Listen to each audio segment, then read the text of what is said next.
에스겔서 14장, 구약성경 1161쪽 1절부터 11절까지 저와 성도님들이 교독을 하겠습니다. 11절은 다 함께 읽겠습니다. 제가 먼저 읽습니다. 이스라엘 장로 두어 사람이 나와 내 앞에 앉으니 여호와의 말씀이 내게 임하여 이르시되, 인자야, 이 사람들이 자기 우상을 마음에 들이며 죄악의 걸림돌을 자기 앞에 두었으니 그들이 내게 묻기를 내가 조거민들을 용납하랴. 그런즉 너는 그들에게 말하여 이르더라. 나 주 여호와가 말하노라. 이스라엘 족속 중에 그 우상을 마음에 들이며 죄악의 걸림돌을 자기 앞에 두고 선지자에게로 가는 모든 자에게 나 여호와가 그 우상의 수요대로 보응하리니. 이는 이스라엘 족속이 다 그 우상으로 말미암아 나를 배반하였으므로 내가 그들이 마음 먹은 대로 그들을 잡으려 함이라. 그런즉 너는 이스라엘 족속에게 이르기를 주 여호와의 말씀에 너희는 마음을 돌이켜 우상을 떠나고 얼굴을 돌려 모든 가증한 것을 떠나라. 이스라엘 족속과 이스라엘 가운데 거류하는 외국인 중에 누구든지 나를 떠나고 자기 우상을 마음에 들이며 죄악의 걸림돌을 자기 앞에 두고 자기를 위하여 내게 묻고자 하여 선지자에게 가는 모든 자에게는 나 여호와가 친히 응답하여 그 사람을 대적하여 그들을 놀라움과 표징과 속담거리가 되게 하여 네 백성 가운데에서 끊으리니 내가 여호와인 줄을 너희가 알리라. 만일 선지자가 유혹을 받고 말을 하면 나 여호와가 그 선지자를 유혹을 받게 하였음이거니와 내가 손을 펴서 내 백성 이스라엘 가운데서 그를 멸할 것이라. 선지자의 죄악과 그의 묻는 자의 죄악이 같은즉 각각 자기의 죄악을 담당하리니. 이는 이스라엘 족속이 다시는 미혹되어 나를 떠나지 아니하게 하며 다시는 모든 죄로 스스로 돌이키지 아니하게 하여 그들을 내 백성으로 삼고 나는 그들의 하나님이 되려 함이라. 주 여호와의 말씀이니라. 아멘. 제가 설교를 시작하면서 막장 드라마를 시작해야 되는데 입이 안 떨어집니다. 어느 날 남편이 아내에게 찾아왔습니다. 아주 어여쁜 여자를 데리고 왔습니다. 그러면서 아내에게 여보, 이 여자는 내가 사랑하는 여자인데 우리의 앞길을 좀 축복으로 사랑해주면 안 돼? 우리에게 사랑의 말을 좀 건네줘. 아내에게 와서 그런 말을 하는 것입니다. 이 사람이 미치지 않고서야 이런 일이 일어날 수가 없죠. 어떻게 자기 아내 앞에 자기 애인을 데리고 와가지고 축복의 말을 부탁하는 있을 수 없는 일입니다. 그런데 꼭 그와 같은 일이 오늘 말씀에서 일어났습니다. 이스라엘 그 장로들이 에스겔에게 찾아왔습니다. 그런데 이 장로들이 왜 에스겔을 찾아온 줄 압니까? 그래서 바로 하나님께 이런저런 말씀 좀 해달라고 찾아온 것입니다. 에스겔, 당신이 하나님께 우리들을 위해서 질문 좀 해주세요. 과연 하나님께서 우리를 어떻게 이끄실지 좀 알아봐 달라고 우리에게 하나님의 그 응답을 알려달라고 에스겔에게 찾아온 것입니다. 그것이 전혀 이상할 일이 없죠. 이스라엘 장로들이 누구라도 그들이 아니더라도 누구더라도 선지자에게 찾아와서 하나님께 기도를 부탁하고 하나님께서 또 우리들을 위해서 뭐라고 응답하시는지 말해달라고 누구라도 말할 수 있는 것 아닙니까? 그러나 이 장로들은 사실 그 마음에 다른 우상들을 품고 있었습니다. 그들의 마음은 하나님이 아니라 우상에게 향하고 있었습니다. 그들은 우상을 섬기면서도 혹시 하나님이 선지자들을 통해서 또 다른 점괘를 주지 않을까 싶어서 에스겔을 찾아온 것입니다. 우리는 에스겔 시대의 이 사람들을 보면서 그들이 얼마나 신앙적으로 타락했는가 헛웃음이 나오지 않습니까? 그들은 어떻게 감히 우상을 섬기면서도 하나님께 찾아와서 자기들에게 복을 달라고 하는 것일까요? 그 이유는 분명합니다. 그들은 다른 우상들과 하나님을 같은 자리에 놓고 보고 있는 것입니다. 다른 종교의 신들이나 하나님도 다 비슷비슷하다, 다 같다 라고 생각하고 있는 것이죠. 3절 말씀을 우리가 표준 세번역으로 좀 읽어보겠습니다. 성경책 보지 마시고 모니터를 한번 보세요. 함께 읽겠습니다.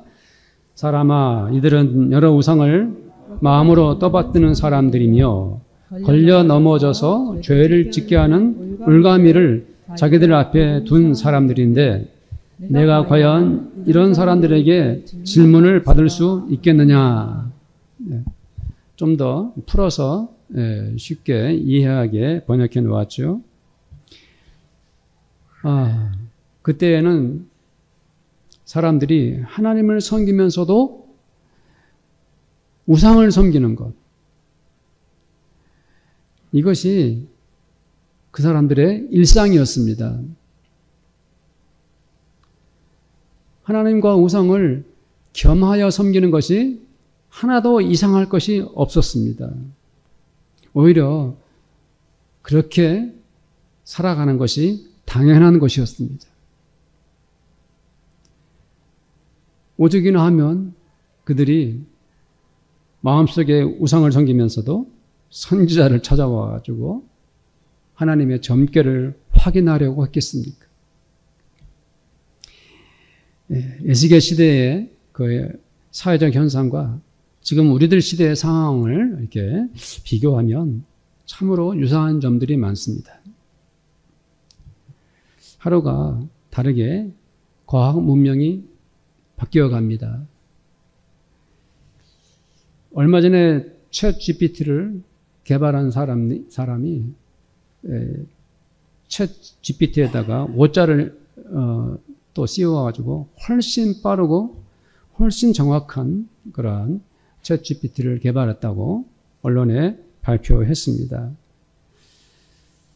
네, 도저히 따라갈 수 없는 과학 시대에 우리가 살아가고 있죠. 이런 시대에 과연 그 사람들에게 종교란 무엇일까요? 사람들은 잘 먹고 잘 사는 것이 참 것을 중요하게 여기지 않습니까? 뿐만 아니라 잘 노는 것도 인생에서 결코 빠뜨릴 수 없는 것이 되었습니다.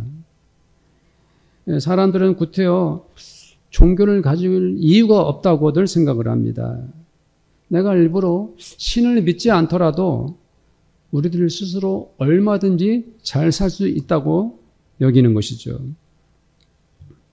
내가 종교 생활을 하지 않는다고 해도 내 인생이 잘못되리라 라고 그들은 생각하지 않습니다. 병에 걸리면 병원을 찾아가면 되고 마음의 상처를 입으면 정신과 의사나 상담사를 찾아가면 되지요. 돈을 벌고 싶으면 열심히 일을 하면 잘 살 수가 있다고 생각을 하죠. 건강을 위해 운동을 잘하고 내 몸에 맞는 음식을 섭취하면서 그렇게 하면 건강한 것인지 내가 구태여 신을 의지하면서 살 필요가 있을까라고 생각을 하는 것입니다. 종교의 수단을 빌지 않더라도 사람들은 봉사활동을 열심히 합니다. 가난하거나 소외된 사람들, 심지어 외국에까지 나가서 어려운 사람들을 돕는 데 앞장섭니다. 세상에는 종교가 아니더라도 자발적인 그 자원봉사자들이 얼마나 넘쳐납니까? 사람들은 종교가 없더라도 얼마든지 정상적인 생활을 하고 자기 인생을 보람차게 살 수 있다고 믿는 것이죠. 이스라엘 사람들 마찬가지였습니다. 주변의 모든 나라들 속에 그 많은 종교의 신들을 보면서 내가 왜 구태여 하나님만 믿어야 되지? 이런 생각을 하기 시작한 것입니다. 저 많은 사람들이 각자의 종교의 신들을 믿는데 왜 우리가 하나님만을 따라야 하지?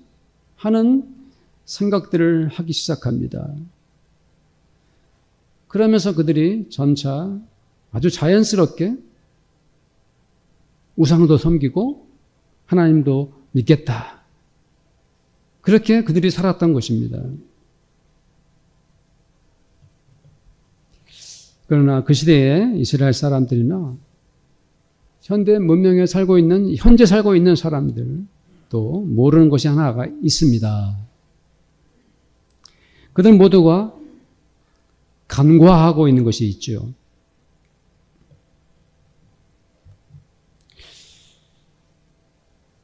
제가 여기까지 말씀을 준비하다가 고민을 많이 했습니다. 다음에 내가 뭐라고 말을 해야 되지?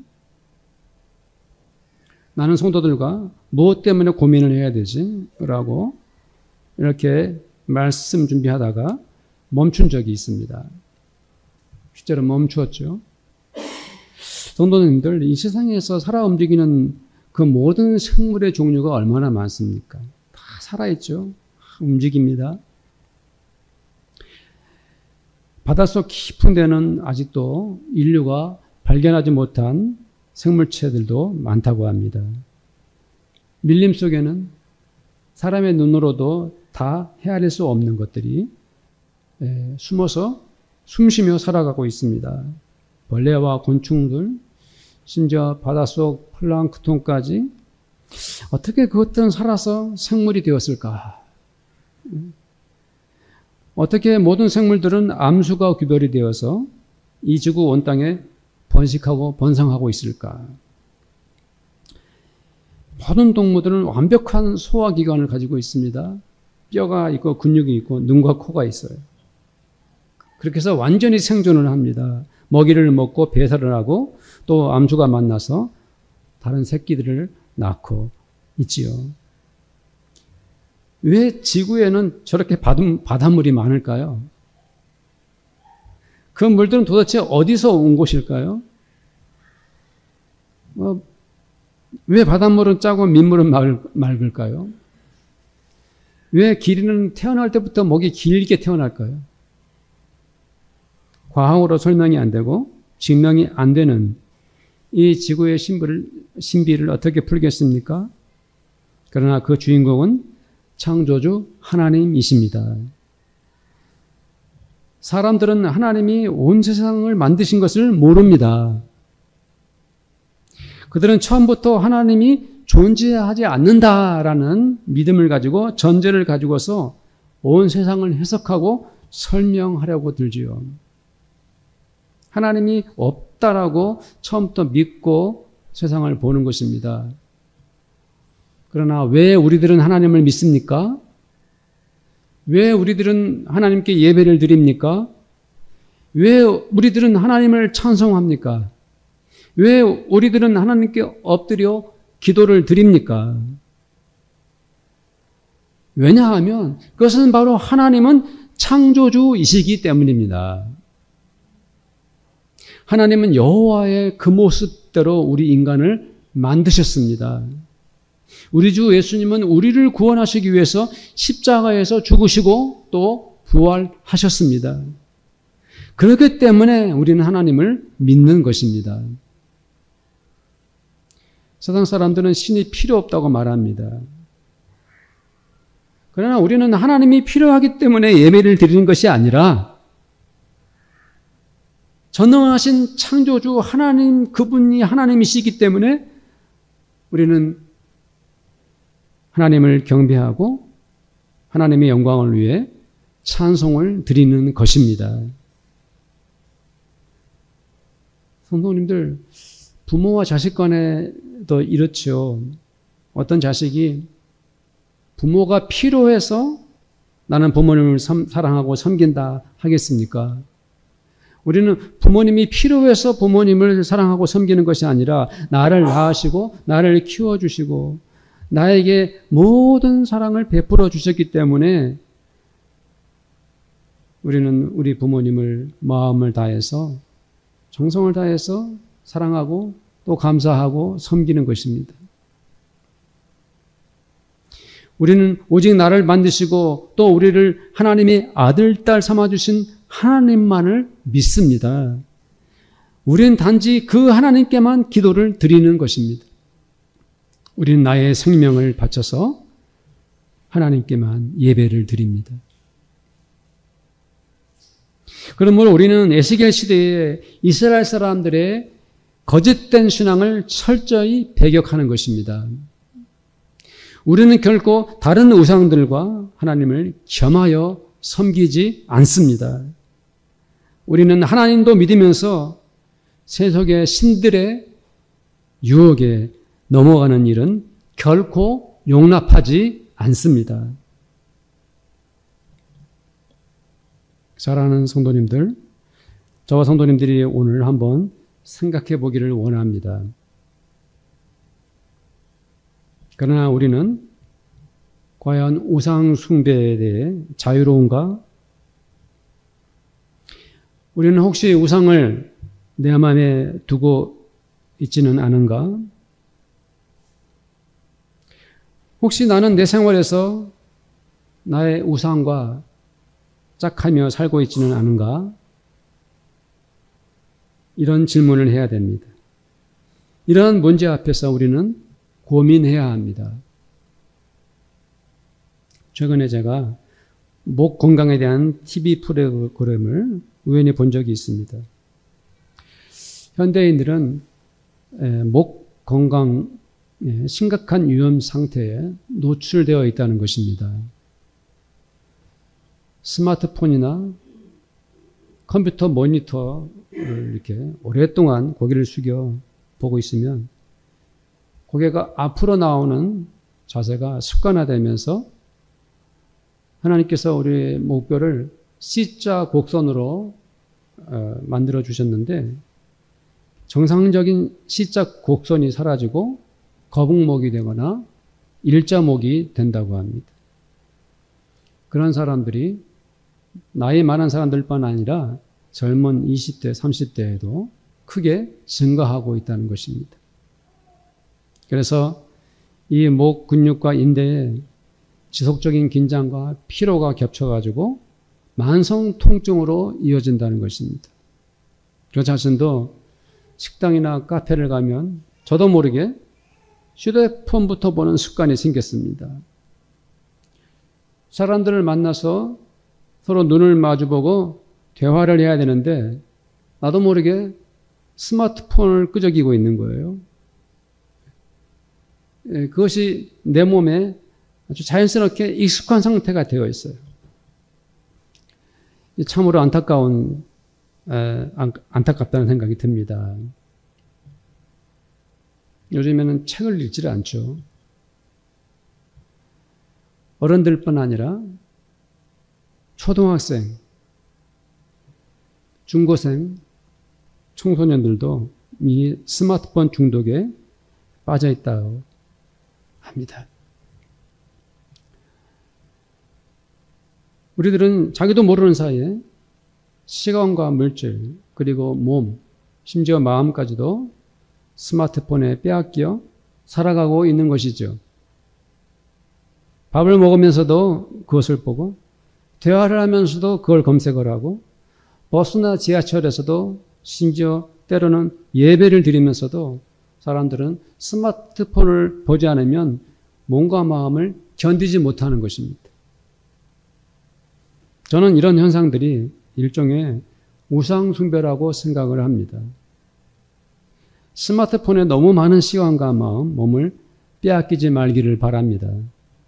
적당하고 알맞은 시간을 정해놓고 꼭 필요할 때 내가 유용하기 위하여서만 그것을 사용하고 나머지 시간에는 우리의 몸과 마음과 시간을 다른 곳에 잘 활용하기를 바랍니다.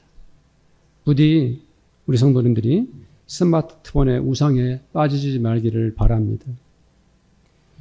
제가 몇 년 전에 일본어를 배우다가 실패했어요. 그러면 히라카나인지 가타카나인지 되게 어려워요. 쓰다 보면 잊어버리고 쓰다 보면 잊어버리고 하와치 내가 왜 이걸 공부하나 싶어가지고 제가 일본어를 공부하려고 하는 게 아니라 일본어 문자를 우리나라 가나다처럼 좀 그냥 읽어보려고. 그래서 일본어 문맹 안 되려고 그냥 하려고 하는데 안 돼요. 그래서 몇 년 전에 실패했어요. 그래서 제가 문득 떠오르는 게, 유튜브가 있구나. 유튜브 동영상을 찾아봤더니, 와, 쉽고 잘 가르쳐주는 그런 강사들이 얼마나 많은지. 그래가지고 지금 일본어 알파벳을 한 80%는 다 외웠습니다. 아직도 이상한 것이 많아요. 그 글자가 저 글자 같고, 유튜브가 얼마나 유용한지 몰라요. 그러나 그것이 때로 우리들에게 우상이 될 위험이 많습니다. 이 시대의 우상들은 결코 다른 종교의 신들이 아니라 현대 문명의 도구를 통해서 성도들에게 침투하는 것입니다. 어떤 사람들은 듣고 싶은 뉴스만 유튜브를 통해서 계속 듣습니다. 자기가 맹종하고 따르는 어떤 사람들에게 매달려서 그 사람들이 하는 말만 계속 듣습니다. 그들의 언어와 가르침에 함정에 빠져 살아가는 것이죠. 때로는 어떤 사람들은 가짜 뉴스에 현혹되어 가지고 그것이 진리인 것처럼 맹종해 버립니다. 이것은 바로 뭐냐면 기독교인들이 이런 모습으로 살아가고 있다면 이것은 유튜브 우상에 빠져 살아가고 있는 것입니다. 하나님을 섬기고 예배하는 것보다 그것이 내 삶에 더 중요하다면 그것이 바로 우상인 것입니다. 하나님의 말씀은 지루해. 기도하는 것은 재미가 없어. 라고 말해서는 안 됩니다.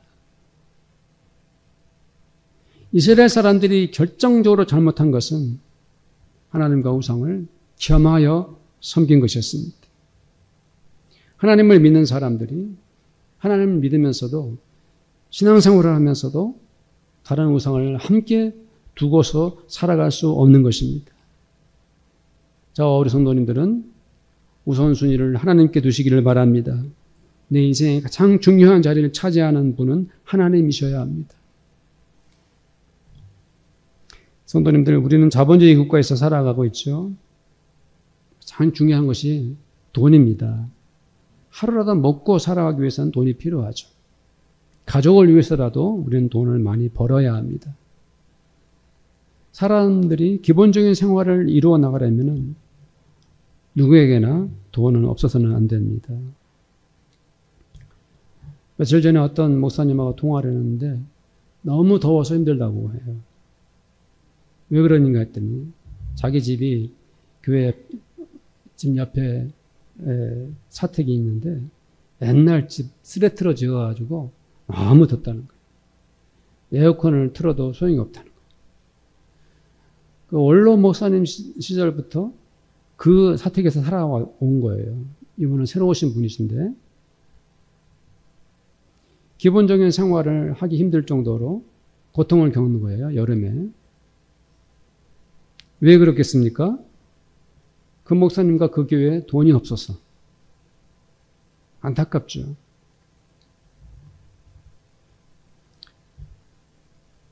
이 물질은 우리들에게 좋은 것입니다. 필요한 것입니다. 내 삶을 넉넉하게 하고 풍성하게 할 수 있는 것이 물질입니다. 그런데 이 물질이 왜 때로는 우리에게 우상이 되는 것일까요? 하나님께서 우리들에게 물질을 통해 복 주시겠다 하시는 말씀이 참 많아요. 몇 구절을 제가 인용했어요. 다 아시는 말씀들이에요. 신명기 28장에 있는 말씀 한번 읽어봅시다. 시작. 내가 네 하나님 여호와의 말씀을 삼가 듣고 내가 오늘 네게 명령하는 그 모든 명령을 지켜 행하면 내 광주리와 떡반죽 그릇이 복을 받을 것이며 내가 들어와도 복을 받고 나가도 복을 받을 것이니라. 아멘. 이 말씀의 전제가 뭐죠? 이렇게 복을 받기 위해서 우리가 해야 할 것이 무엇이죠? 하나님의 말씀에 순종해야 한다는 것이죠. 말라기 3장 10절 말씀도 한번 읽어보겠습니다.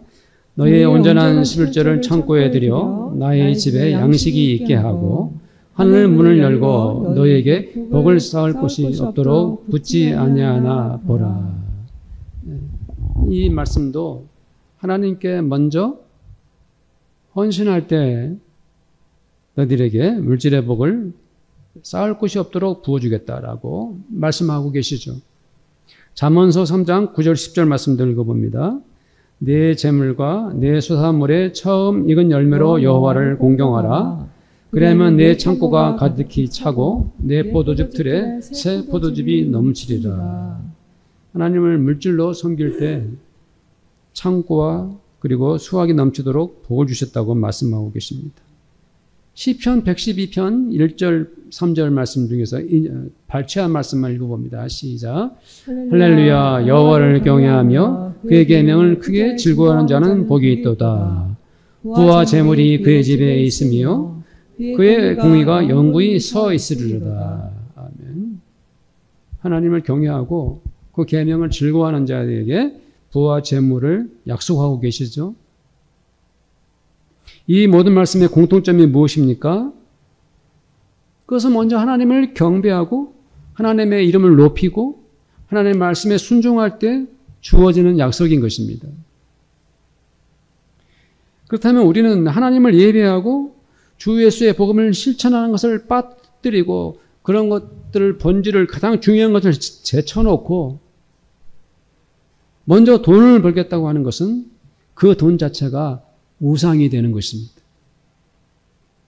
바울이 뭐라고 그랬죠? 탐심이 곧 우상 숭배라. 돈을 사랑하는 것이 일만하게 뿌리라.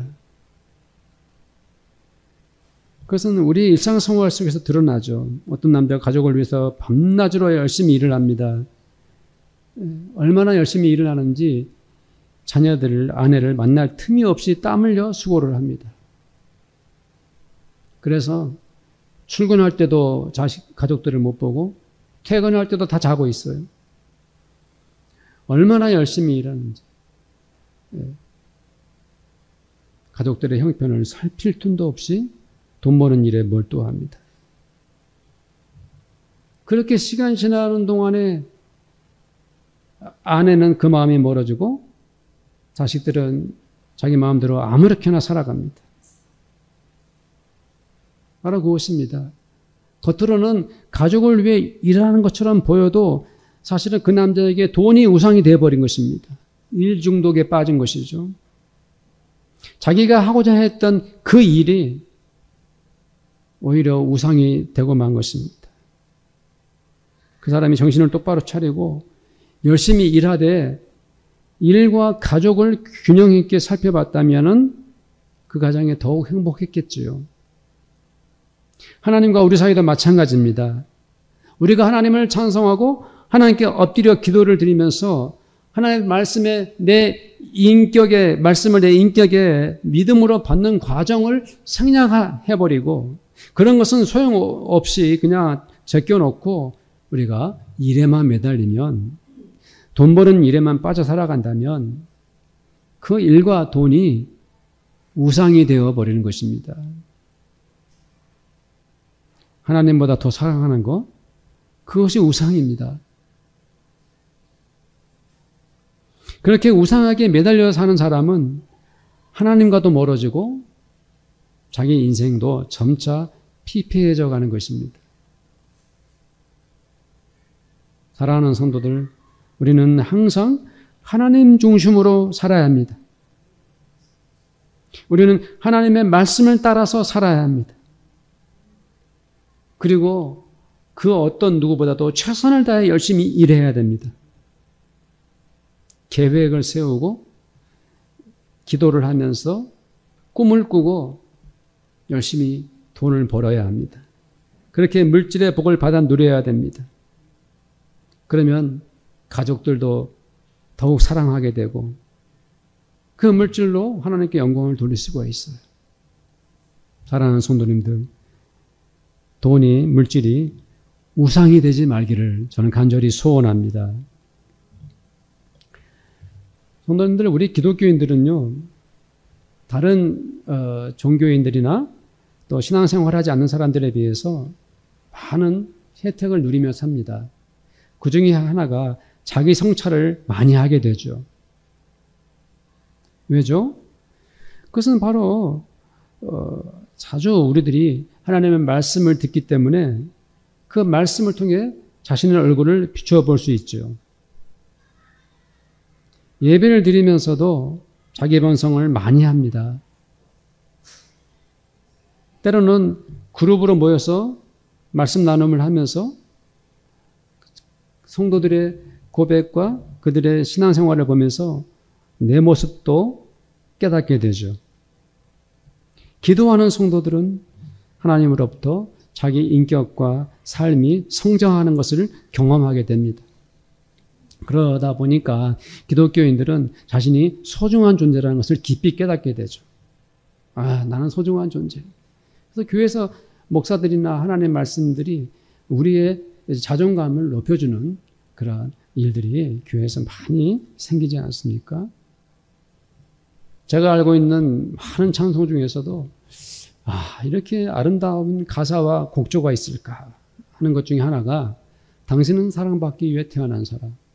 전에도 한번 말씀드렸지만은 어느 날 다른 그 종교 기관에서 자기들 예배 행위를 하는데 기독교가 아니에요.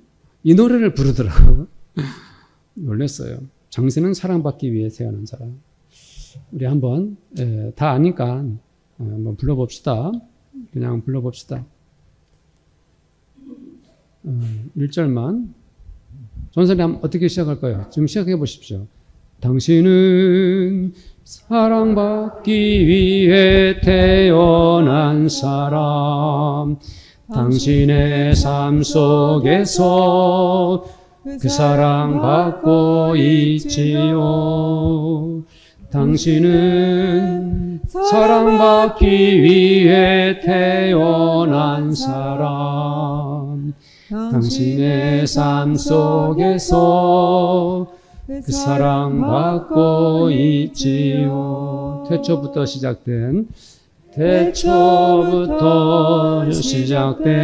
하나님의 사랑은 우리의 만남을 통해 열매를 맺고 당신이 이 세상에 존재함으로 인해 우리에게 얼마나 큰 기쁨이 되는지. 당신은 사랑받기 위해 태어난 사람. 지금도 그 사랑 받고 있지요. 당신은 사랑받기 위해 태어난 사람. 지금도 그 사랑 받고 있지요. 아멘. 쉬운 노래 같은데 굉장히 박자 맞추기가 쉽지 않은 곡입니다. 하도 불러서 알 뿐입니다. 이런 찬양을 부르면 우리의 자아가 얼마나 사랑스럽고 다른 분들의 마음도 소중하다는 것을 우리가 알게 되죠. 이렇게 기독교인들은 각자가 지독한 열등감에서 해방되거나 오래된 수치심에서 벗어나게 됩니다. 때로는 교만한 사람들이 지극히 겸손하게 되죠. 그렇게 된 원인, 이유가 무엇입니까? 바로 하나님의 사랑을 통해서, 은혜를 통해서 자기 성찰과 반성을 하면서 우리들이 자아가 건강해지고 말씀으로 우리들이 성숙해 가는 거죠. 그러나 이러한 과정에서 불행한 케이스들도 있습니다. 안타깝고 불행한 일들이 일어납니다. 자신이 너무 훌륭해 보이고 자기가 너무 사랑스러워 보이니까 너무 지나치게 자신을 사랑하게 되는 것입니다. 사실은 모두가 하나님의 사랑과 은혜로 시작되었고 마지막 열매도 하나님 것으로 이루어진 것인데 그것을 잊고 자기 사랑에 빠져버린 사람들이 있는 것입니다. 에고이즘이라고 하죠. 모든 세상이 자기를 위해 존대한다고 생각을 합니다. 나는 이 세상에서 가장 뛰어나고 나만이 특별하다라고, 나만이 소중하다라고 믿어버리는 것입니다. 이 사람은 자신이 곧 우상이 되어버린 것이죠. 많은 사람들에게 박수를 받고, 많은 사람들이 칭찬해주고, 많은 사람들이 자기를 높여주니까 그만 교만에 빠져버린 것입니다. 하나님의 은혜를 잊어버린 것이죠. 이런 사람들은 더 많은 성공을 추구합니다. 더 잘되기 위해서 온갖 노력을 다합니다. 그러나 그 과정에서 하나님은 존재하지 않는 것입니다. 그가 스스로 자신을 우상으로 만든 것이죠. 의외로 기독교인들 중에 이런 사람들이 많은 것을 봅니다. 사랑하는 성도님들, 우리는 하나님께서 우리를 얼마나 사랑하시는지 그 은혜를 잊지 말기를 바랍니다. 잊기는커녕 우리가 성장하는 과정에서 늘 하나님께 감사하셔야 합니다. 오늘날 나를 이 자리에 있게 하신 하나님을 찬송하고, 나를 이렇게 소중하게 만드시고 성장시켜 주신 하나님께만 영광을 돌리셔야 합니다. 고린도전서 6장 19절 20절 말씀을 함께 읽겠습니다. 너희 몸은 너희가 하나님께로부터 받은 바 너희 가운데 계신 성령의 전인 줄을 알지 못하느냐. 너희는 너희 자신의 것이 아니라 값으로 산 것이 되었으니 그런즉 너희 몸으로 하나님께 영광을 돌리라. 아멘. 고린도전서 10장 31절 말씀도 함께 읽어봅니다. 그런즉 너희가 먹든지 마시든지 무엇을 하든지 다 하나님의 영광을 위하여 하라. 아멘. 사랑하는 성도님들, 오늘 말씀에 등장한 이스라엘 장로들을 기억합니까? 자기들 마음에 우상을 품고서 선지자를 찾아와서 하나님의 뜻을 타진하던 자들 말입니다. 하나님과 우상을 겸하여 섬기고자 했던 그들 생각나십니까? 사랑하는 성도들, 우리들 안에 숨어있는 우상들을 온전히 제거합시다. 하나님도 섬기고 그것도 좋아하는 것이 있다면, 그것이 내게 우상이라고 솔직히 내가 인정한다면 그것을 뿌리째 뽑아 버리시기를 바랍니다. 우리 모두 하나님만을 경배하는 데 집중합시다. 우리의 일상생활에 하나님을 찬송하는 성도님들이 되십시오. 거룩하신 하나님, 영광스러운 우리 주 예수께 머리 숙여 기도하는 것을 기뻐하는 성도들이 되시기를 바랍니다. 내 마음과 내 모든 인격을 다 들여서 오직 하나님께만 영광을 돌리는 성도들이 되시기를 우리 주 예수님의 이름으로 축원을 드립니다. 우리 함께 기도하겠습니다. 진실한 마음으로 우리 함께 기도합시다. 내 안에 우상은 없는가라고 자신을 돌아보면서 함께 기도하기를 원합니다. 하나님 아버지, 참으로 하나님과 우상을 겸하여 섬기는 아버지 하나님 이스라엘 사람들의 타락한 모습을 보면서 우리들도 두려움과 떨림으로 하나님 앞에 섭니다. 실제로는 우상을 섬기면서도 안 그런 척하고 있는 우리들의 이중적인 모습을 봅니다. 위선적이고 잘못된 신앙을 아버지 내려놓기를 원합니다. 하나님 아버지, 하나님보다 더 사랑하는 것이 너무 많습니다. 하나님께 마음을 두기보다도 우리가 그것에 마음에 아버지 빠져 살아가고 있는 것이 있습니다. 각자가 또 이 종이 하나님께 간절히 기도하고 원하는 것은 우리 안에 우상이 없기를 원합니다. 내 안에 숨어있는 우상들을 제거하기를 원합니다. 내 안에 아버지 하나님이여 꿈틀대는 아버지 하나님 그 우상들을 뿌리채 뽑아버리기를 원합니다. 우리 즉 하나님만을 섬기며 하나님만을 예배하며 하나님께만 영광을 돌리며 우리의 몸과 마음과 시간과 아버지 하나님 우리의 믿음을 하나님께만 두는 저희들이 되기를 원합니다. 주님 함께하여 주옵소서. 감사하며 예수님의 이름으로 기도드립니다. 아멘. 지금은 우리 주님 예수 그리스도의 은혜와 하나님 아버지의 지극하신 그 사랑하심과 성령님의 교제하심이 오늘도 예배드린 이 자리에 함께한 모든 성도들 머리머리 위에 그들의 가정 가운데 그들의 일터와 그리고 우리 교회 위에 지금부터 영원토록 함께 있을지어다. 아멘.